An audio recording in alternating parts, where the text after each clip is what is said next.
اب آپ پترکاروں میں جن کے چاچا کا نام بھرگوناتھ تیواری ہو وہ آ جائے.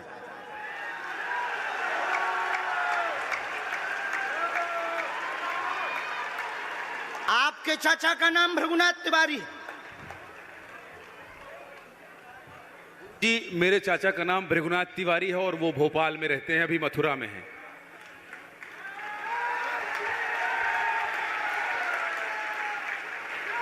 آج لیکن ہم نے لاسٹ انمتی لی ہے اپنے بالا جی سے. کیا تم نے پہلے بتایا؟ لوگوں کو اندھ وشواس میں تو نہیں ڈھکیل رہا ہے، مہا پاپ پڑے گا اگر تم نے بتایا ہو. گرو جی میں 3 دن سے بلکہ اس سچائی کو ABP نیوز میں دکھا رہا ہوں. میں نے کوئی اندھ وشواس پھیلانے کا اور بتانے کا کام نہیں کیا ہے. میں یہیں سے آپ کے دربار سے جنتا تو کیا تمہارے بھائی کا نام راگھویندر تیواری ہے؟ جی گرو جی، ایک پترکار ہونے کے ناطے میں یہ کہہ رہا ہوں آچاریہ دھیریندر شاستری کی جے، کیونکہ میں جو سن رہا ہوں، میں دیکھ رہا ہوں، یہ چمتکار نہیں ہے. کیا تمہارے بھائی نے ابھی مکان بنوایا ہے؟ جی گریہ پرویش کیا ہے 2 دن کیا پہلے. تمہاری بھتیجی کا نام ابھیسی ہے؟ جی گرو جی. آج کے بعد اب اندھ وشواسی کہنا بند کر دینا ورنہ ننگا کر دیا جائے گا.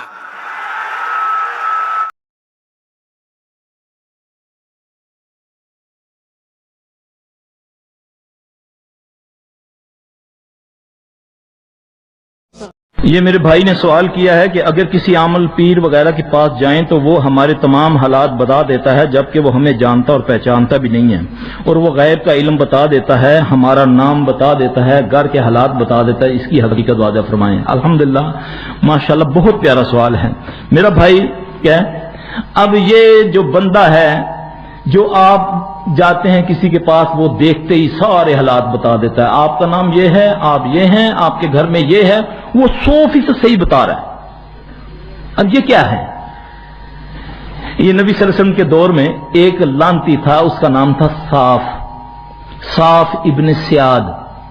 یہ کہاں تھا لانتی؟ یہ نبی صلی اللہ علیہ وسلم اس کے پاس گئے دعوت دینے کے لیے، تو اس حدیث نے نبی صلی اللہ علیہ وسلم کو الٹا دعوت کی.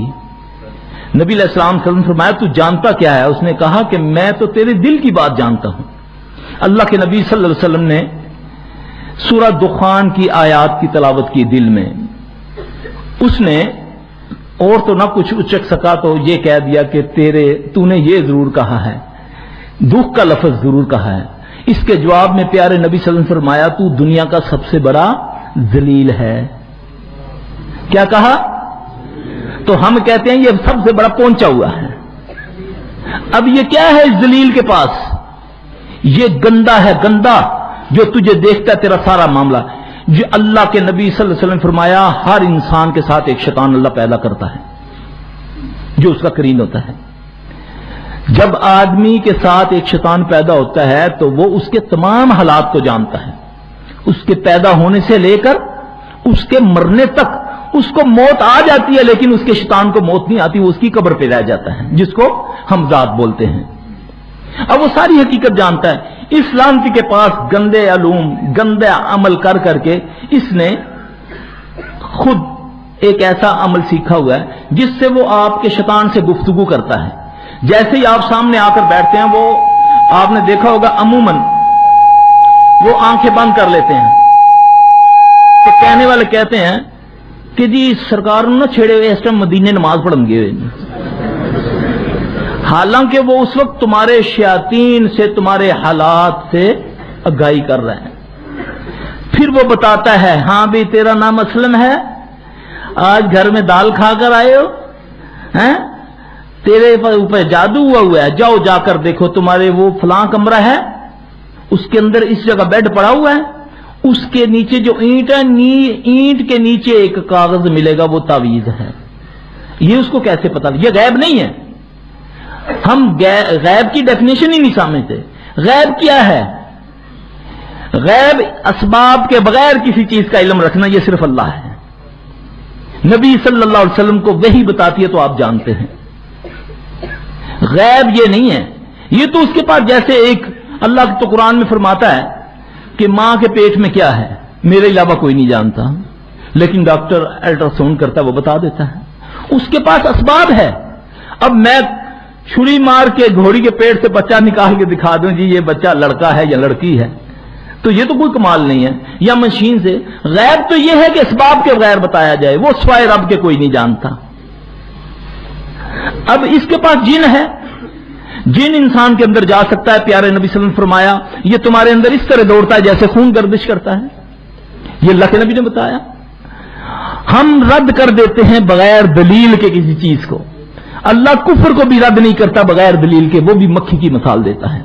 ہمارے بعض ان پڑھ جو اس معاملے میں بالکل ناہل ہیں، فتوے بڑے بڑے جڑ دیتے ہیں، بڑے بڑے رسالوں پہ مضمون لکھ دیتے ہیں بغیر سمجھ کے. علی بے نہیں جانتے اس کام کا لیکن قلم اٹھا لیتے ہیں. میرا بھائی اگر کفر کو بھی رد کرنا ہے تو تمہیں دلیل سے رد کرنا پڑے گا. جو ایک آدمی آ کر کہتا ہے سلفی صاحب آپ کیسے کہتے ہیں کہ یہ ولی اللہ لوگ ایسا نہیں کرتے ایسا نہیں کرتے. ہم ایک جگہ گئے، ہم رات کا وقت تھا، ہم نے بولا ادھر مزار پہ کھڑے ہو کے سرکار ہمیں بھوک لگی ہوئی ہے بس ہمیں کھانا دیں. تھوڑی دیر کے بعد ایک بندہ آتا ہے ہمیں بلاتا ہے جی فلاں چوئی صاحب آپ کو بلا رہے ہیں. ہم اس کے گھر میں گئے تو ٹائم دیکھا تو رات کا 2:15 2:30 کا ٹائم تھا، 3 کا ٹائم تھا.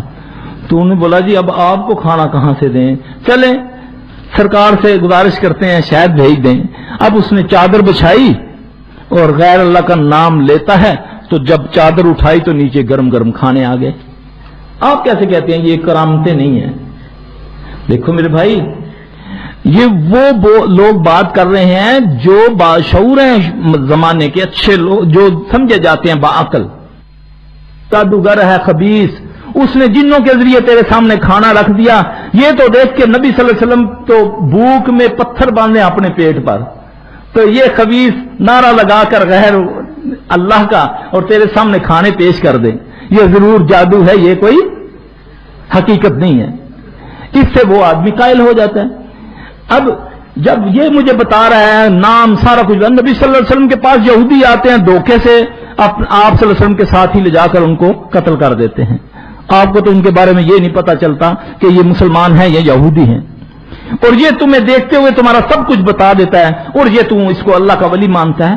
یہ کاہن ہے، یہ جادوگر ہے، اس کے پاس جن ہے، وہ تمہارے جن سے سارا کچھ پوچھتا ہے. تمہارا جن اس کو دکھا رہا ہے اپنا گھر، وہ ایسے دیکھ رہا ہے جیسے میں آپ کو دیکھ رہا ہوں. یہ حقیقت ہے. تو اس میں وہ کیا کمال ہے؟ صرف مجھے علم ہونا چاہیے. میں اس سے کہوں اللہ کے نبی صلی اللہ علیہ وسلم کے بعد حضرت عمر رضی اللہ عنہ کے دور میں ایک کاہن کو حضرت عمر رضی اللہ عنہ قتل کر دیا کرتے تھے جادوگروں کو. آپ کو ایک ایسا ٹیکنیک بتانے لگا ہوں اپنی گرہ میں باندھ دیں. کبھی کوئی شد بعد یہ کام کرتا ہو، یہ باتیں بتاتا ہو تو اس کو کیسے ہم نے ذلیل کرنا ہے اللہ کے فضل سے آسان طریقہ بتاتا ہوں. حضرت عمر رضی اللہ عنہ کے سامنے ایک کاہن آیا، آ کر اس نے بولا، حضرت عمر نے کہا تم کیا جانتے ہو؟ اس نے کہا جو تو سوچ میں جانتا ہوں، جو تو سوچے گا میں بتا سکتا ہوں. حضرت عمر رضی اللہ عنہ نے پیچھے ہاتھ کر کے چند کنکریاں اٹھائیں گن کے اپنے ہاتھ میں، اس کے سامنے رکھا. بول اس میں کیا ہے؟ اس نے کہا اس میں کنکری ہیں. کتنی ہیں؟ اتنی ہیں. حضرت عمر لاجواب ہو گیا کہ واقعی اتنی ہیں. اب دوبارہ انہوں نے، حکمت اللہ نے عطا کی ہوئی تھی انہیں، اب دوبارہ انہوں نے کنکریاں اٹھائیں بغیر گنے ہوئے. پہلے گنی پھر بغیر گنے ہوئے. پھر اس کو بولا بتا اس میں کیا ہے؟ اس نے بولا یہ کنکریاں ہیں. کتنی ہیں؟ کہتا ہے نہیں بتا سکتا. نقطے کو سمجھیں، کہتا ہے نہیں بتا سکتا. یہ تمہارا کرین بھی گن رہا ہے، اس خبیث کا تعلق ہے تمہارے کرین سے باتیں کر رہا ہے، تمہارے جن سے باتیں کر کے اس سے پوچھ لیتا ہے، جس کو کہتے ہیں جی ٹیلی پیتھی. یہ ٹیلی پیتھی ویتھی نہیں ہوتی، یہ سب شیاطین ہوتے ہیں، یہ سب جادو ہوتا ہے، یہ جنوں کے ساتھ تعلق ہوتا ہے ان کا. یہ چلے کر کے انہوں نے ایسی بکواسیں حاصل کی ہوتی ہیں. یہ کہتے ہیں ہم نے جنوں کو قابو کیا. جنوں کو ایک نے قابو کیا، وہ صرف ہیں سلیمان علیہ السلام. میرے نبی علیہ السلام نے بھی اس کو پکڑ کے چھوڑ دیا کہ مجھے اگر اپنے بھائی سلیمان کی دعا کا خیال نہ ہوتا تو میں اس کو مسجد کے ستون سے باندھ دیتا. یہ ایکچوئل چلا کرنے والے جنوں کے قابو میں آ جاتے ہیں. وہ بڑا شیطان ہوتا ہے، ان کے سامنے آ جاتا ہے، جو پھر ان سے اپنے معاملات کرواتا ہے، اپنی باتیں منواتا ہے. یہ سمجھتے ہیں ہمارے پاس روحانی قوت آ گئی ہے. یہ ہے میرے بھائی اس بات کا جواب. اللہ تعالیٰ ہمیں سمجھ کی توفیق عطا فرمائے.